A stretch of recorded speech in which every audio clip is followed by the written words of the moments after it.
Hi guys, welcome back to our mini blog. ಎಲ್ಲರೂ ಚೆನ್ನಾಗಿದ್ದೀರಾ ಅಂದ್ಕೋತೀನಿ. ಚೆನ್ನಾಗಿರಿ. ನಾವು ಇವತ್ತು ಎಲ್ಲಿಗಪ್ಪ ಹೊರಟಿದ್ದೀನಿ ಅಂತ ನನ್ನ ದೊಡ್ಡ ಮಗ ಬಂದಿದ್ದ, ಹಾಗೆ ನಮ್ಮ ತ್ರಿಷಾ ಬಂದಿದ್ದು.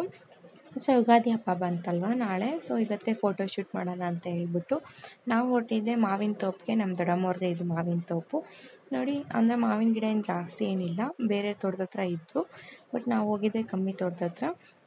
ಸರಿ ಅಂತ ಹೇಳ್ಬಿಟ್ಟು ಮಾವಿನ ಸೊಪ್ಪು ಎಲ್ಲ ಕಿತ್ಕೊಳ್ಳೋಣ ಅಂದ್ಕೊಂಡ್ರೆ ಅವ್ರ ಅಣ್ಣ ಅಂತೂ ತುಂಬಾ ಸಪೋರ್ಟ್ ಮಾಡ್ತಿದ್ದಾನೆ. ಅವನಿಗೆ ಅಂದರೆ ನನ್ನ ತಮ್ಮಂಗೆ ಇನ್ನೂ ಕಿತ್ಕೋ ಫೋಟೋಶೂಟ್ ಮಾಡೋಕ್ಕೆ, ಜಾಸ್ತಿ ಕಿತ್ಕೊಂಡು ಹೋಗೋಣ ಅಂತ ಹೇಳ್ಬಿಟ್ಟು.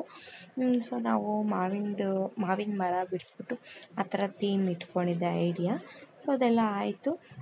ಮಾವಿನ ಸೊಪ್ಪು ಎಲ್ಲ ಕಿತ್ಕೊಂಡೆ. ಹಾಗೆ ಒಂದು ಸ್ವಲ್ಪ ಮಾವಿನಕಾಯಿ ಬೇಕಾಗಿತ್ತು ಡೆಕೋರೇಷನ್ಗೋಸ್ಕರ.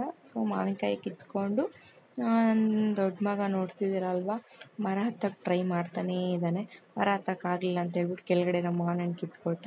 ನೋಡಮ್ಮ ನಾನೇ ಕಿತ್ತಿದ್ದು ಅಂತ ಹೇಳ್ಬಿಟ್ಟು ಫೈನಲಿ ಆಗಿ ಒಂದು ಮರ ಹತ್ತಲಿಲ್ಲ. ಸೊ ಎಲ್ಲ ತೊಗೊಂಡು ನಾವು ನೆಕ್ಸ್ಟು ಹೊರಟ್ವಿ ಮನೆ ಹತ್ರ. ನಮ್ಮ ಮನೆ ಹತ್ರನೇ ಬೆಲ್ದಣ್ಣಿನ ಮರ ಇದೆ. ಬೆಲ್ದಣ್ಣಿನ ಮರಕ್ಕೆ ಕಲ್ಲೆಸಿತಾ ಇದ್ದ. ಫೈನಲಿಯಾಗಿ ನಮಗೆ ಒಂದು 4-5 ಬೆಲ್ದಣ್ಣು ಸಿಕ್ಕಿತ್ತು. ಇದಾಗಿತ್ತು ಇವತ್ತಿನ ವ್ಲಾಗ್. ಇಷ್ಟ ಆಗಿದ್ರೆ ಸಬ್ಸ್ಕ್ರೈಬ್ ಮಾಡ್ಕೊಳ್ಳಿ ಯೂಟ್ಯೂಬಲ್ಲಿ, ಇನ್ಸ್ಟಾಗ್ರಾಮಲ್ಲಿ ಫಾಲೋ ಮಾಡಿ.